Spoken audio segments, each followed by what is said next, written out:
Hai, Assalamualaikum semua. Okey, bersama saya Dini Fitman di Fitman Enterprise. Okey, hari ni kita nak test audio sambil buat kerja-kerja teknikal lah. Iaitu kita akan tukar plug kereta Saga BLM. Ni kereta dia. Okey, so saya akan try letak di dada kamera ni. Saya akan cuba dapatkan macam first person viewer macam tu lah. Okay, hopefully dapat kot. So kita try dulu. So hari ni job yang pertama kita nak buat adalah kita nak tukar plug. So ada buah hangit ni.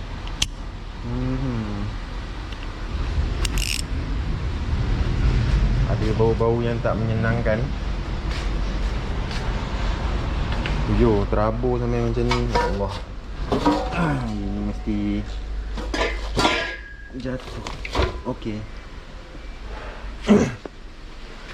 So kalau kat workshop ni kalau ada bau-bau yang kurang menyenangkan ni nak kena alert sikit dah.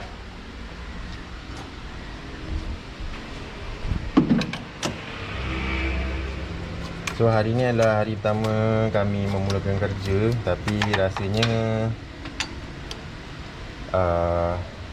staff belum dapat balik lagi. Sebab waktu kita PB kan limited, perjalanan pun limited. Tujuh panjangnya.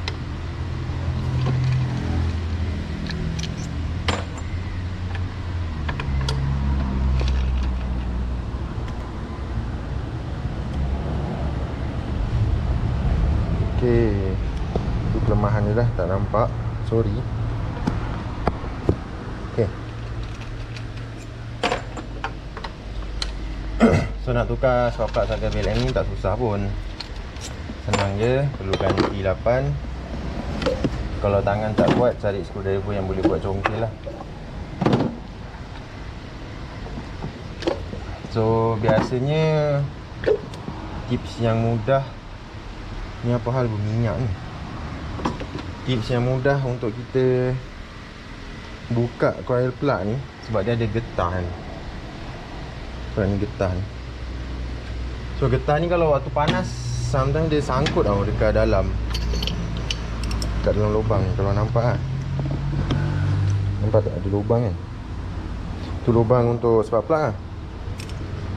So bila getah tu sangkut, nanti kita tak dapat nak keluarkan je. Tapi ada cara lain kita nak keluarkan getah tu. So nanti saya akan share. Saya akan share lagi dalam video yang lain.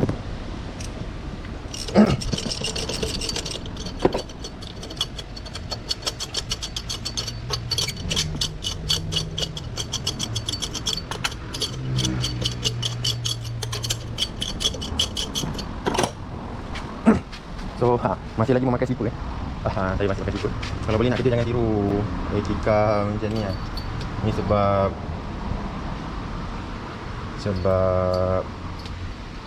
kerja seorang hari ni. So nak cepat, nak tukar plug.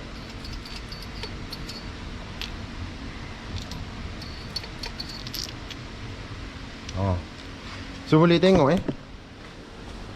masa kita hidupkan kereta ni, waktu baru lepas overhaul lah,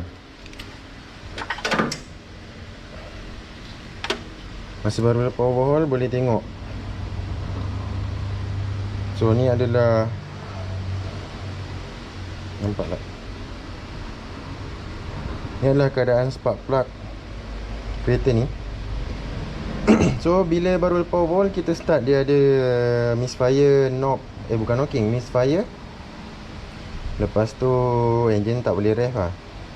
So biasanya sebab kenapa dia bengkok macam ni, waktu kita cuci-cuci headnya, kita buat grind valve, kadang-kadang spark plugnya terketuk ataupun ditimpa barang ke apa kan.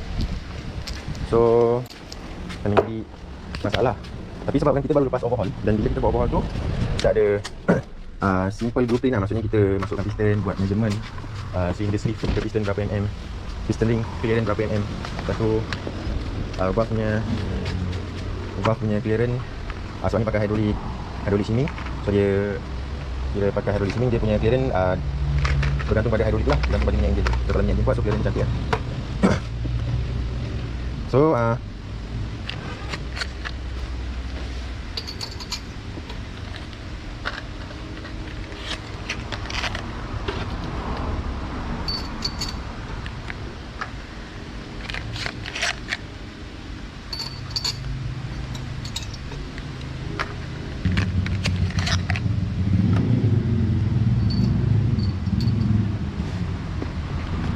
okay, boleh nampak saya nak masukkan plug. So bila masukkan plug tu, jangan lepas lah. Kau boleh pegang dia sikit, masukkan jari kan. Nanti kalau tak tip dia bengkok lagi. So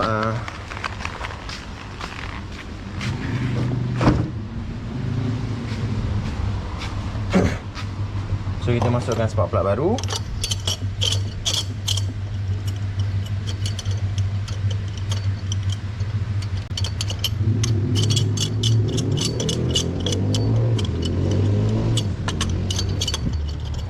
So kalau dekat Fitment Enterprise, selepas kita overhaul sesuatu engine, biasanya kita akan running selama 1 jam, running dalam keadaan idling. Kenapa kita running dalam keadaan idle selama 1 jam adalah yang pertama, sebab kita nak tengok keadaan engine ni, performance engine lah, okey ke tak okey. Sebab lagi satu bila baru lepas overhaul kan, especially kalau yang baru pakai yang pakai hydraulic shim, bila shim tersebut tak ada minyak ataupun dia tak cukup keras, so clearance antara cam dengan valve, clearance antara cam dengan hydraulic shim tu akan banyak. So dia akan ada bunyi tepet, orang panggil bunyi tepet lah, bunyi knocking yang dekat hydraulic tu. So untuk elakkan macam tu, biasa kita akan running dulu lah. Kita pastikan engine oil semua naik ke shim, naik ke lubang-lubang minyak semuanya. Lepas tu yang keduanya, kita nak tengok leaking ke tak. Okey, untuk ikat plug ni,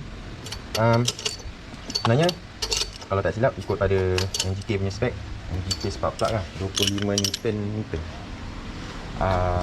Biasanya kita nak cepat, so kita jarang ambil torque wrench, sebab 25 tu pun sebenarnya sikit je. So bila ikat ataupun kita pasang spark plug ni, kalau boleh jangan over tighten lah. Dan banyak juga kes saya jumpa, dia tak over tighten pun, tapi longgar. So nanti bila longgar, ada certain, contohlah bila customer dah jalan mungkin dalam 20,000 km, 15,000, and then suddenly engine-nya misfire. Lepas tu bila kita tengok, rupa-rupanya spark plug-nya longgar. So combustion pressure ada bocor lah dekat thread spark plug. So tu pun tak bagus juga. Tu yang fuel consumption pun tinggi nanti. So kereta ni dia daripada 1.3cc, kita upgrade ke 1.6cc lah. Kita tukar crankshaft, piston dan rod. So block masih lagi pakai yang asal, cuma conversion ratio dia kita ikut sama macam 1.6cc. Sebab kalau kita ikut conversion ratio 1.3cc, tapi bila kita dah up cc dia kan, biasanya CR dia akan jadi lagi tinggi lah. So bila CR tinggi akan jadi knocking, so nanti ada masalah.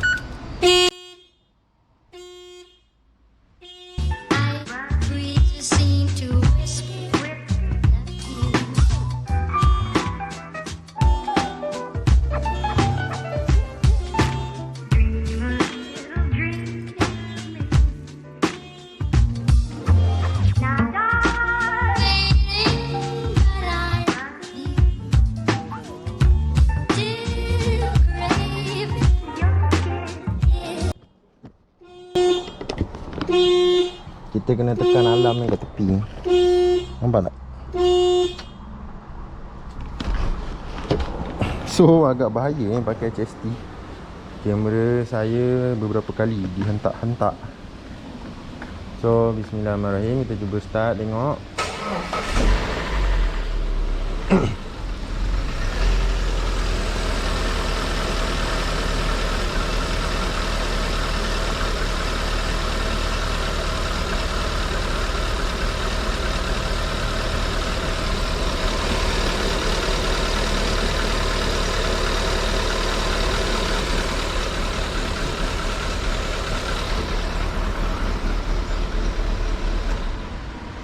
nampaknya kereta boleh, enjinnya boleh idling macam biasa.